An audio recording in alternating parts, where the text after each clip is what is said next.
your roadmap to the latest in auto. Welcome to Highway Herald, where torque meets trade and tech. On April 19, 2025, China halted $10 billion in U.S. cargo at Shanghai, citing inspections. But to anyone watching closely, this was no routine delay.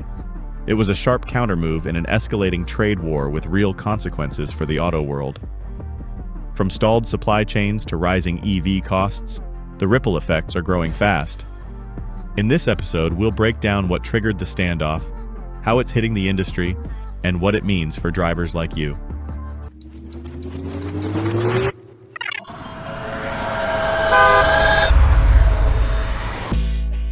Shanghai shutdown, a precision strike, not a paperwork pileup. Forget routine. This was retaliatory. On April 19th, Reuters confirmed that Chinese customs began delaying American shipments at the world's busiest cargo hub, Shanghai. The official excuse? Tighter environmental and safety checks. But logistics veterans weren't buying it. This echoed déjà vu from 2018's trade tangle, when Beijing weaponized agricultural inspections. Only this time, they've shifted gears. The blocked cargo, worth $10 billion, includes critical components like semiconductors, electric vehicle parts, and medical-grade tech. That's not random, it's strategic.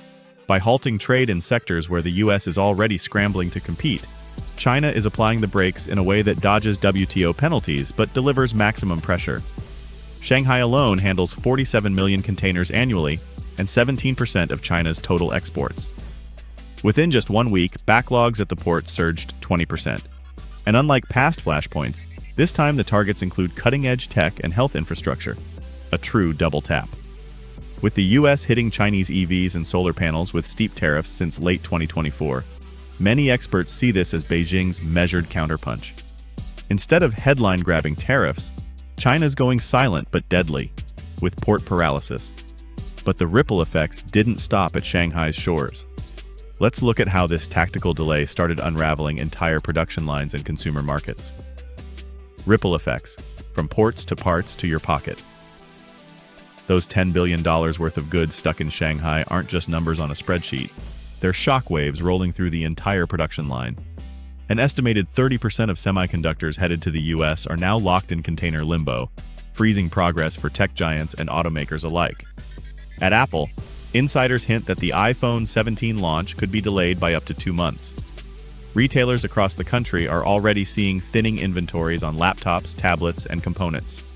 Now shift gears to electric vehicles. Tesla, Ford, GM. They all rely heavily on China for battery materials. With roughly 70% of those components sourced from Chinese suppliers, any delay kicks off a supply chain domino effect. Some EV rollouts may now push into 2026, while small business fleets depending on electric vans brace for serious disruptions. Even hospitals are vulnerable. Nearly 40% of syringes and 30% of diagnostic kits come from China, raising red flags just as flu season creeps in. Prices? Buckle up.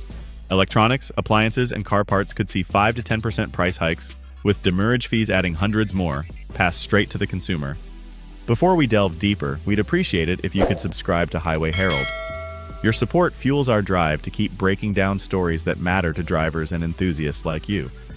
Now, let's explore how America fired back with port penalties and policy shifts. Tariff turbulence, port fees, and a maritime meltdown. As if Shanghai's disruption wasn't enough, the U.S. added fuel to the fire. On April 25th, the U.S. Trade Representative dropped a tariff bombshell. New port fees targeting Chinese-built ships, ranging from $1 million to $3.5 million per docking, starting October 14th, 2025. Ports panicked. Gene Soroka from the Port of Los Angeles, one of the most vital arteries in the U.S. supply chain, warned that even a 10% decline in throughput could lead to mass layoffs. And it's already happening. Container volume from China has dropped 25%, according to new FreightWaves data. Major carriers are racing to find workarounds. South Korean and Japanese-built ships are suddenly in demand, while COSCO, China's shipping giant, finds itself in rough waters. Over half its fleet services U.S. routes, now under financial siege. Retailers like Walmart and Target are scrambling. Bonded warehouses are filling up with inventory in limbo, and trucking companies are reporting wild swings in demand and rates. But retaliatory tariffs and dock fees are just half the battle. What's the long-term game for America's supply chain? Supply chain standoff. Can the U.S. catch up in time? As China tightens its grip on global trade, the U.S. is urgently trying to catch up. Washington's big swing, the CHIPS Act and Inflation Reduction Act, aims to bring critical manufacturing like semiconductors and EV batteries back home. But there's a delay in the system. Most of these plants won't be online until 2027 or later, leaving a multi-year vulnerability gap. Meanwhile, China continues to dominate, producing 70% of EV batteries and refining over 80% of rare earth minerals essential to electronics and green tech. Alternative supply chains through Japan, South Korea, or Vietnam offer temporary relief, but at a higher cost and lower capacity. Even air freight is faltering. Bookings from China are down 30%, and U.S. hubs like Chicago, Dallas, and Atlanta report sharp freight volume drops. Rerouted shipping costs have already climbed 15%.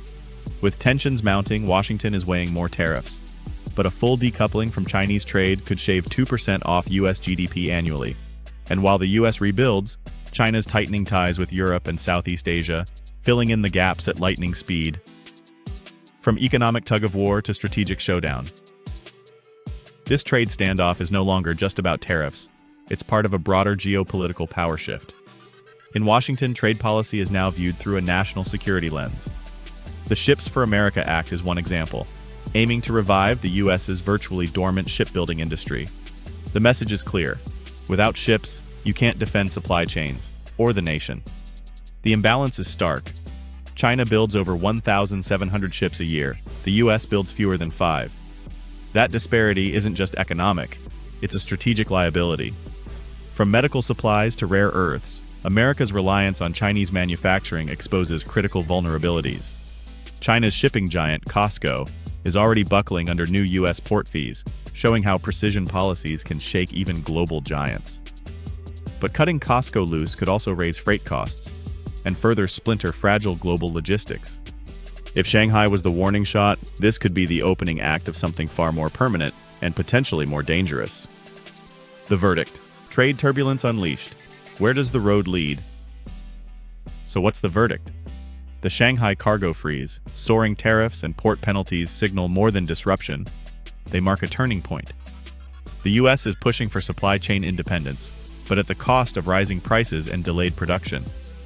Meanwhile, China's responses are sharp and strategic, targeting the sectors that keep the West moving. Is this strategic resilience or isolationism? Can new trade partners keep up with China's scale and speed? What happens next for car enthusiasts, automakers, and everyday consumers? Drop your insights and experiences in the comments. We'd love to hear how this affects your world, whether you're a DIY mechanic, a logistics pro, or just someone waiting on that next EV delivery. And if you found this deep dive revved up your curiosity, don't forget to subscribe to Highway Herald for the latest updates on global trade, automotive tech, and the road ahead. Thanks for watching, and see you next time. You can now check out any of the videos on screen. There's more exciting and informative content waiting for you.